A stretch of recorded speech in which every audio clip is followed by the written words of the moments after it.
Denied. Then a 40% rating and $795.84 a month off the very same hearing test. Your ears never changed. The VA just moved you to a different code. The trap is that the rating which actually pays for this isn't a hearing code at all. It sits in a different section of the schedule. It has nothing to do with your ears, and there's exactly one condition you've to meet to reach it. Carry that one with you. We land it in the final chapter. Hey, this is Fenrir. Look at what that exam actually measures. 38 CFR 4.85 hands the examiner 2 instruments, tones, and a word list. The entire toolkit. Yeah, 2 moves ahead. That's already the whole problem. The toolkit was built to find deafness, and you're not deaf. Frequency across the bottom, loudness down the side, and that shaded band across the top is the range they call normal. A veteran with auditory processing disorder puts every mark inside it. On paper, nothing is wrong. In a restaurant, he can't hear his own daughter. I'm Erica, 0. That's how many diagnostic codes exist for auditory processing disorder in the entire VA rating schedule. 38 CFR Part 4, every section of it, and the phrase doesn't appear once. This is Sarah. Careful though, not in the schedule isn't the same thing as not real. For the record, VA's own Office of Research and Development says it out loud on their website. Many veterans, in their words, score normally on hearing tests but have difficulty understanding speech. They name the condition. They call it auditory processing disorder, and they tie it to blast exposure. So the research arm of the VA knows exactly what this is. The rating schedule has simply never been told. Their research arm names it. Their rating schedule doesn't. So the money is somewhere else, not the ear section, somewhere else entirely. 38 CFR 3.310, secondary service connection. A disability which is proximately due to, or the result of, a service-connected disease or injury. That's the doorway almost every one of these claims has to walk through, and almost nobody words it that way when they sit down and fill in the box. Okay. One housekeeping note before we go deeper. Every section we cite today, the current rate table, the forms, all of it's written up free at va.professorerica.com, together with the claim tools. Erica, you had a blunter version of this whole episode. Put it to us. Blunter and shorter, yes. If this were me sitting in that decision letter, there's one question I would want answered before anything else, and nobody says it out loud. So I will. If my hearing test is normal, does the VA think I'm making this up? No. And the answer isn't a kindness, it's a document. VA's own research page says veterans score normally and still can't understand speech. Nobody is calling you a liar. They're measuring detection, and what you lost is decoding. 2 different jobs, and only one of them is on the test. Which is the sentence the rest of this hangs off. 2 moves ahead. If the exam is the wrong instrument, then arguing about your score is the wrong fight. You don't need a better audiogram. You need a different section of the schedule. And there are only 2 numbers standing between you and the code that pays, which is the part nobody ever shows you because the whole exam is smaller than anyone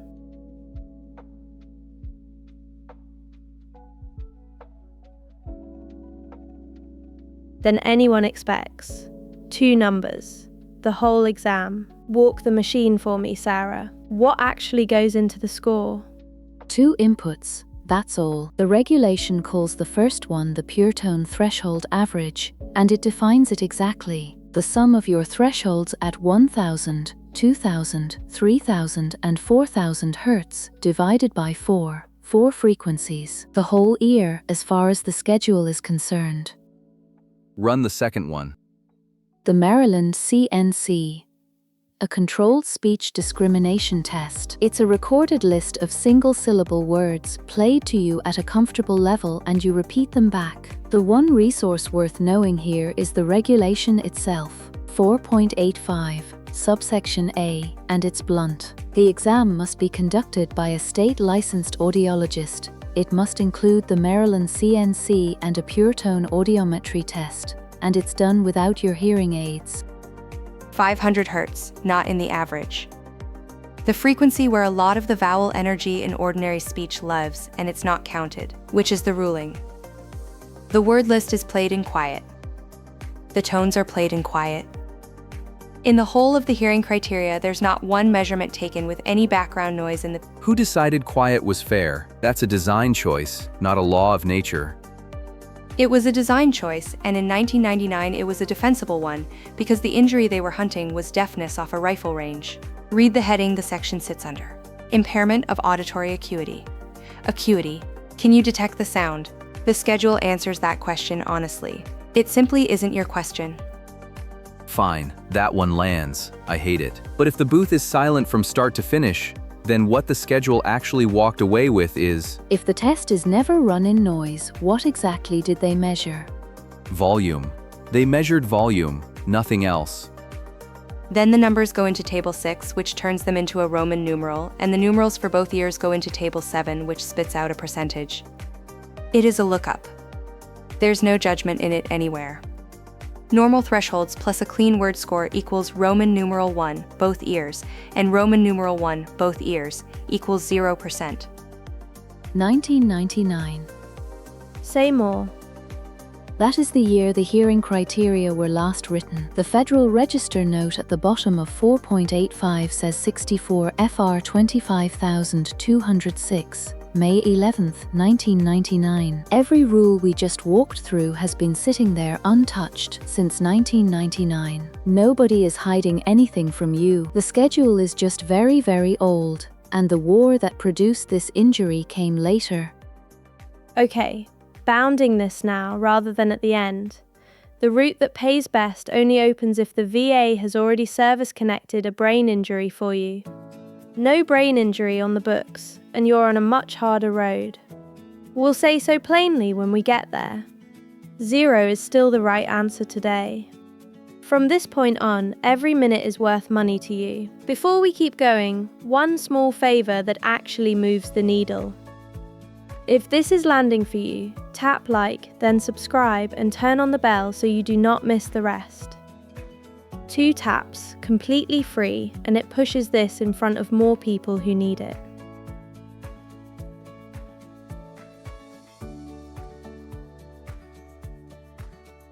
Okay, I've to say the ugly part, because I went and read every code in the ear section and I want people to hear the list. 6200, suppurative otitis media. 6201, otitis media with effusion. 6202, otosclerosis. 6204, peripheral vestibular disorders. 6205, Meniere's. 6207, loss of the auricle. 6211, a perforated eardrum. 6260, tinnitus. The ear complete. None of them is yours. None of them is yours. There is one escape hatch people always reach for. 4.86, exceptional patterns of hearing impairment. Sarah, what does it actually require? 55 decibels or more at every one of the 4 frequencies, or 30 decibels or less at 1000, with 70 or more at 2000. Read them again and you'll notice what they have in common. Both of those are losses, big obvious losses on the graph. 4.86 is a rescue hatch for people whose hearing is measurably wrecked in an unusual shape. If your audiogram is normal, it isn't a door, it's a wall. Exceptional patterns need a loss on the graph. You haven't got one, so that door is shut too. Which is why we phoned somebody who lives in this material. I want the room to hear how they frame it, not how we frame it. 38 CFR 4.20. An unlisted condition may be rated under a closely related disease or injury. Rating by analogy. It's the last door left in the ear section, and I'll say up front that it's the weakest one on the board. Ask them the question the raters ask, not the one we want. Anders, you're on. The audiogram is clean. The veteran can't understand a word in a crowded room, and there's no code for it. Where does a claim like that actually go? People say there's no code for it, like that ends the conversation. It doesn't. 4.27 tells the ratter to build one. First 2 digits from the body system, last 2 digits 99. Is that root strong, or is that root a formality? It's the weakest of the three, and I wouldn't sell it to anybody. 4.20 ends on a sentence people skip. Read us the sentence. Ratings assigned to organic diseases and injuries will not be assigned by analogy to conditions of functional origin. A rater who wants to tell you no already has that sentence. The premise is wrong though. You're analogizing it to a hearing condition, and the damage isn't even In the ear. So why file it in the ear? in the ear. Thank you. That's my whole objection, said better. There it is, said in one line. Stop filing it as an ear. Is that really all it takes? Different words on the same claim? The claim side I know cold. Once it reaches the board, the rules of the room change, and that is where I'd want somebody who argues there every week standing next to you. But on the claim side, the veterans who win this are the ones who never mention their ears. Last thing before we let you go. If a veteran watching does one thing this week, what is it? Read their own rating decision letter, not the claim, the letter. Often enough that I'd check there first. The answer they're hunting for is already printed on it, and they have never once looked. 1999. The year the ear section stopped being updated. And the year is the reason the answer isn't in the ear section. Whatever hurt you, the schedule filed it somewhere else. Somewhere else. And there's a word sitting in that decision letter that people skim straight past, and it's the whole appeal. It's the word they use for what an injury leaves behind. Residuals. The word is residuals. Leaves behind, residuals. Thank you. And that word doesn't live in the ear section at all.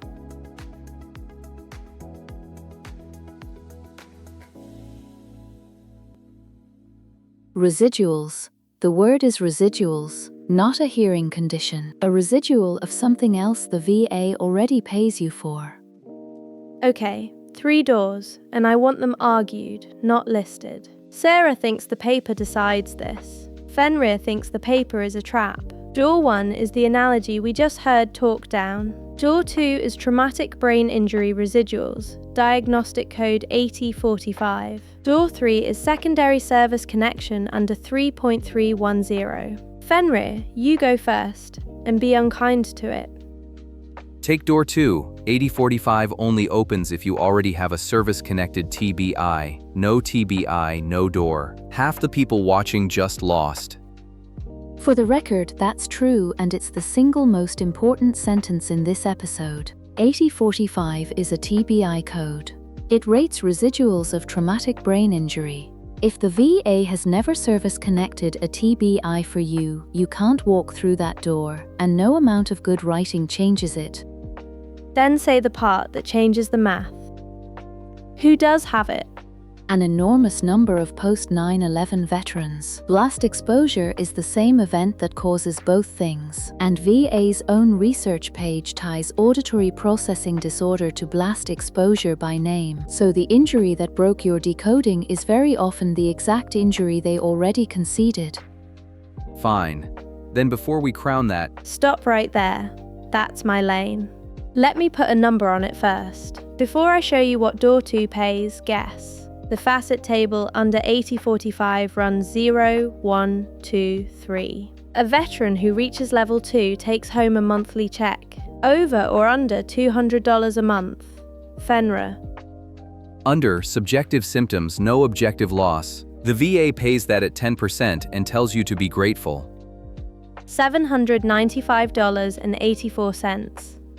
Level 2 is 40%, and 40% for a veteran alone is $795.84 a month on the current rate table, effective December 1st, 2025. Huh. Okay, that one lands. I hate it. Continue. Hang on though, and this is me lowering my own hands for a second. Sarah, explain the facet thing to me like I've never seen the form.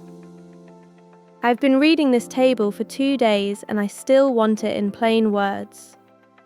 10 boxes, 80/45 doesn't give you 1 score, it gives you 10 of them, and the VA calls each box a facet: memory and attention, judgment, communication, subjective symptoms. You get a level in each box, 0 through 3, and the whole rating is then decided by your single highest box. not the average, the highest one. Level 1 pays 10%. Level 2 pays 40, Level 3 pays 70. One box carries the whole claim. One box carries the whole claim. There's a veteran I keep coming back to on this, and I've been trying to find a way in. Can I run it? The one who was rated for the TBI and never for the hearing? Go.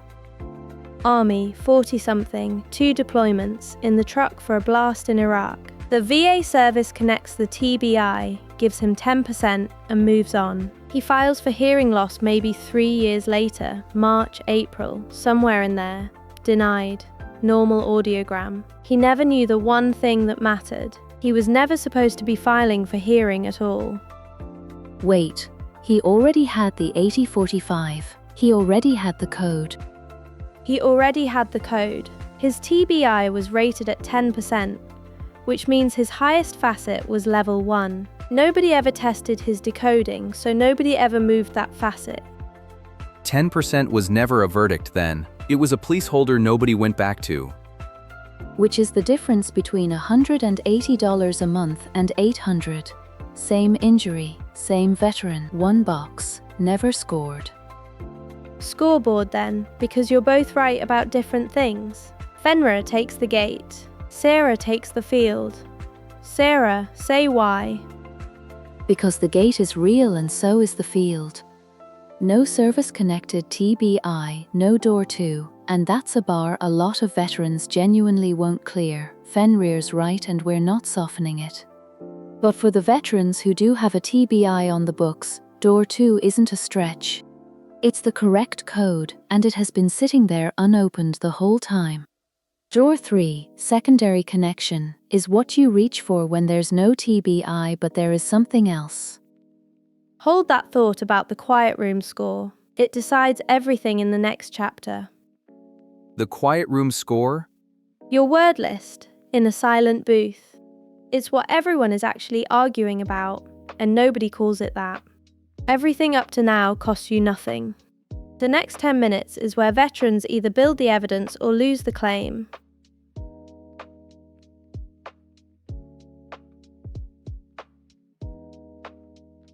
Okay, I have to say it, because it's the single most quotable line in the whole regulation and almost nobody has read it. The VA wrote your symptom into the TBI table themselves. In their own words. Read it. The facet is called memory, attention, concentration, executive functions. And here's the ruling, straight off the level 1 criteria. A complaint of mild loss of memory, such as having difficulty following a conversation. Difficulty following a conversation. That is the phrase. It is printed in the regulation in the brain injury section, and it's the exact thing you've been trying to describe to a ratter for 3 years. Then level 1 pays 10%, which is, what, $180 a month? That's a rounding error. $180.42, and you're right that it's not the prize. Level 2 is the prize, and level 2 is where this gets winnable. Read the difference. Level 1 says a complaint, but without objective evidence on testing. Level 2 says objective evidence on testing of mild impairment, resulting in mild functional impairment. One word separates $180 from $800. Objective. 174, no. 180.42 a month at level 1, against 795.84 at level 2. Call the gap 600 a month, near enough, and it comes down to one word on a report. We'll do the real arithmetic properly at the end. Hold the shape of it for now. To borrow Grace's word, the quiet room score isn't objective evidence of anything except a quiet room. It's the same trap twice. One pot, one room. So you go and get the testing the schedule never asked for. Speech in noise testing. Dichotic listening. Word recognition with competing babble. None of it's in 4.85. Which is exactly why nobody offers it to you. And here is the honest part. The regulation does not name any of those tests. So this is the case you are making. Not a box the RAID tells the rater to tick. The report has to connect that score to attention and concentration, in the Facets' own words, or a rater can lawfully leave you at level 1. Who pays for that? Ask your VA audiologist for it by name, and if they won't, a private audiologist will. And I want to be honest about the ceiling here. The full facet table is 10 rows deep and we're not reading it at you. We'll pin the current page in the description. The rule to remember is the one we already gave you. Your highest single facet sets the whole rating. Sure. But is it covered? Inside VA healthcare, the audiology visit is covered. The specific test battery depends on the clinic, and I'd rather give you the honest answer than a dodge, which is why you ask for it in writing. One more thing about the facets, and it's where people build an entire strategy on a mistake. The subjective symptoms facet is the one everybody reaches for because it sounds like the easy door. And subjective symptoms runs 0, 1, 2, 3, 70% if it's bad enough. Big swing. 1, 2, and then it stops. That's the correction, and it's an expensive one to get wrong. The subjective symptoms facet has no level 3 and no total. It ends at level 2. 40% is its ceiling, permanently. If you want to go past 40, it has to come out of a different facet. Memory and attention. Or communication. Huh. I was wrong, and I would rather be wrong here than in a claim. You're right about the fee, by the way, and I'll give you that one. A private battery can run real money out of pocket. But it's the smaller question. The bigger one is whether you're about to get paid twice for the same thing, and the answer is no. 38 CFR 4.14. The VA doesn't pay you twice for one symptom. So if your TBI rating already reflects the fact that you can't follow conversations, adding a second code for it does nothing. Okay, that's the honest ceiling on the good news.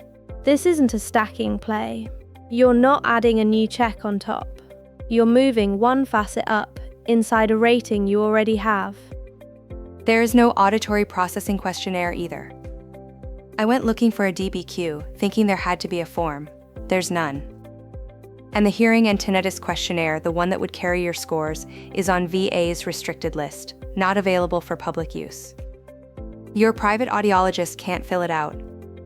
Then the report is the evidence, not the form. The report is the evidence. Right tool, right box. Right box.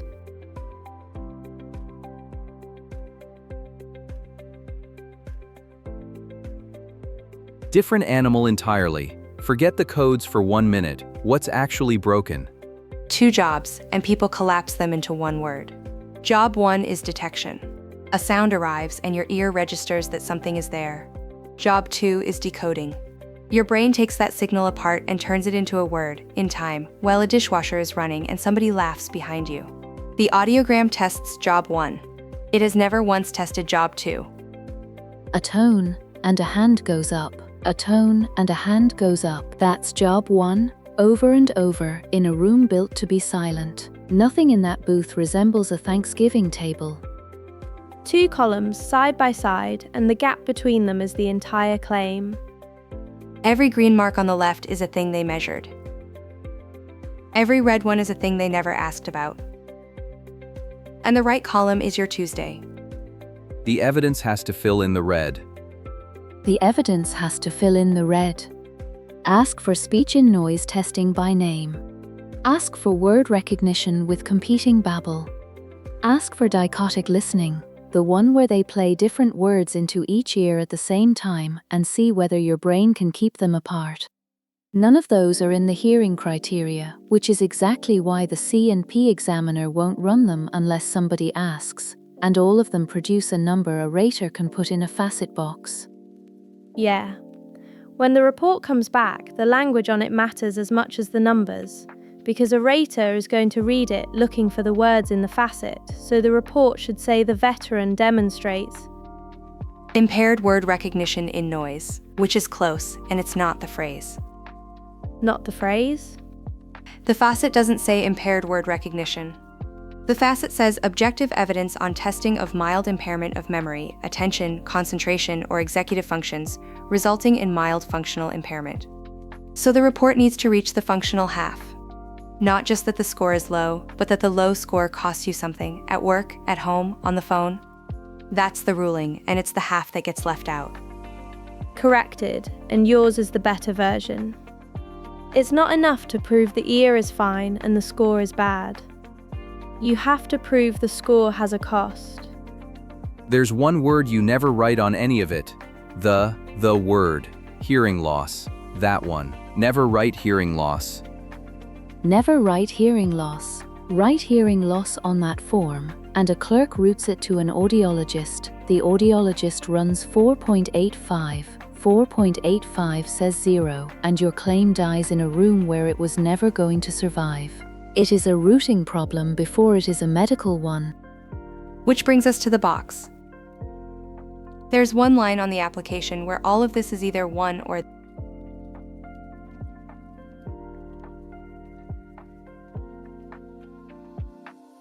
lost. Item 16, and it's not a technicality, it's the whole episode compressed into one line of a form. VA Form 21-526EZ, Application for Disability Compensation and Related Compensation Benefits, the January 2026 revision. Item 16 asks you to list the current disabilities or symptoms you claim are related to your service. And then it does something quietly generous that nobody notices. It gives you 3 worked examples of how to write the answer. Look at what the examples say. Example 1 is hearing loss, caused by noise, heavy equipment operator in service. Wrong sentence for you, and the VA printed it right there where your eye lands first. Example 3 is the one you want, and it's not even about ears. Left knee, secondary to right knee. There's your grammar, and the entire trick of this claim sits in it, sitting in the 3rd row of a table most people scroll straight past. You're not writing a condition. You're writing a condition and its cause, joined by the word secondary. So the line you write is auditory processing disorder, secondary to service-connected traumatic brain injury. Not hearing loss, not difficulty hearing, those exact words. I want to push on that because I don't think it's that clean. You're telling a veteran to write a diagnosis that has no diagnostic code. A raider opens that and finds nothing to look it up under. What stops them from denying it on site?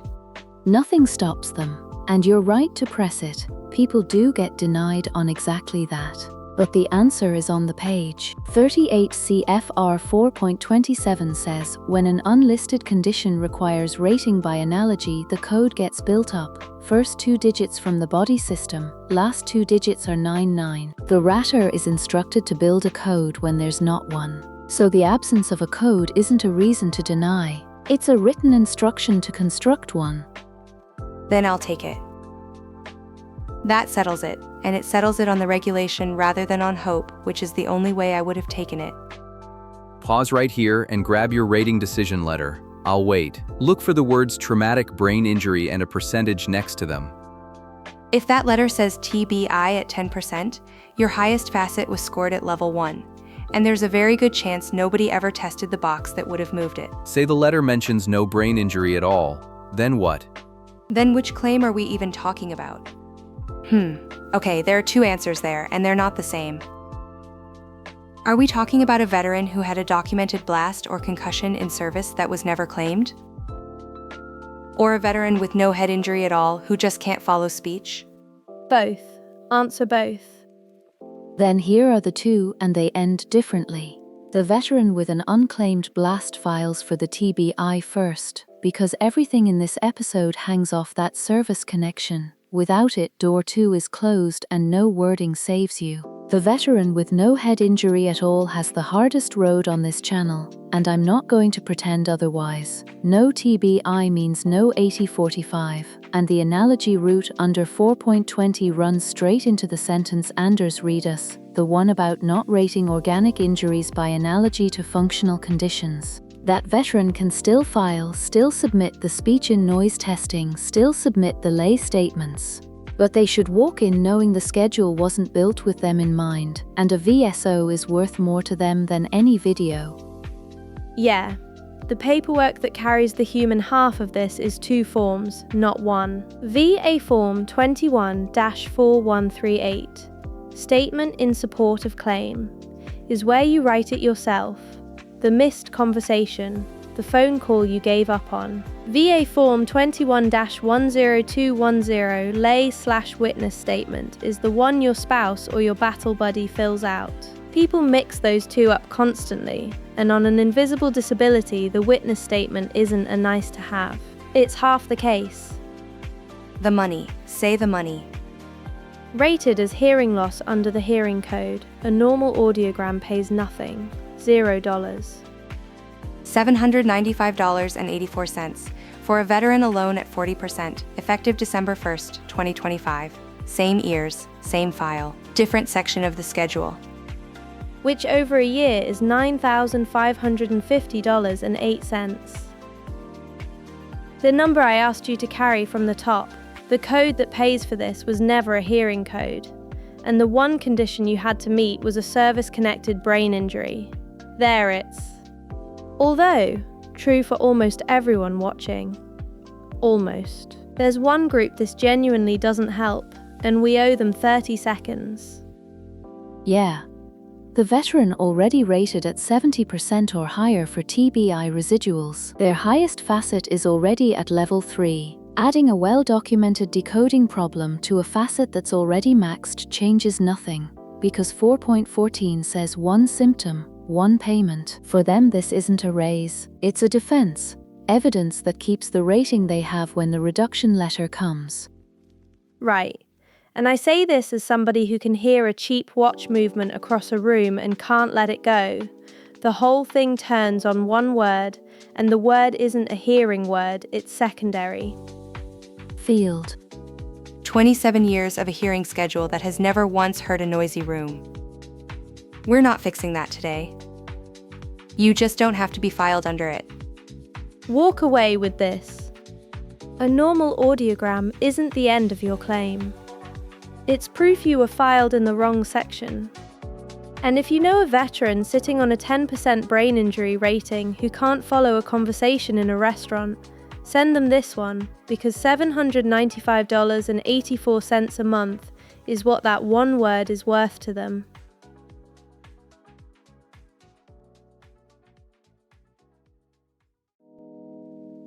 One thing you're walking out with. Go. There's no VA code for auditory processing disorder, 0, in the whole schedule. Stop looking for one. The word on the form is secondary, not hearing. That is the episode. 2 facts, and they're the 2 that decide the check. Here's what you can do tonight, and it costs you nothing. Pull up your rating decision letter tonight and look for one thing. The words traumatic brain injury and the percentage beside them. If it says 10%, then you're one facet away from 40, and the odds are nobody ever tested the box that moves it. You didn't miss a deadline. You were filed under the wrong section, and that's fixable. Next time we take the one everybody gets backwards. The VA rated your tinnitus at 10% and told you 10 is the maximum. It is. And there's still a second check hiding behind it. If this got a veteran you know out of the wrong code, like it and subscribe. That's genuinely how these get made. The ones you watch decide the ones we build next. One thing we could not settle, and I want it from you. If your audiogram is normal, has any examiner ever offered you a speech in noise test? Take the letter out of the drawer tonight. Read item 16 twice. This is Grace, and I'll see you in the next one. This is Professor Erica. Thanks for watching and signing off.